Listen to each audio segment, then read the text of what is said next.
Story time. Si Juan ay sasakay ng jeep. Juan, kuya magkano po ang pamasahe?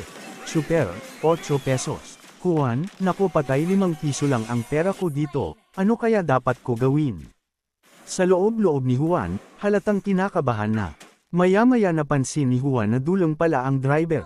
Juan, alam ko na, ibibigay ko sa kanya ang 4 na piso kasi sigurado doble ang bilang niya. Tuwang-tuwa si Juan sa kanyang sarili. Ibinayad na ni Juan ang 4 na piso. Super, boss, kulang ang pamasahe mo. Juan, paano naging kulang? 8 pesos naman yan Driver, 8 pesos na. Dalawa kayo.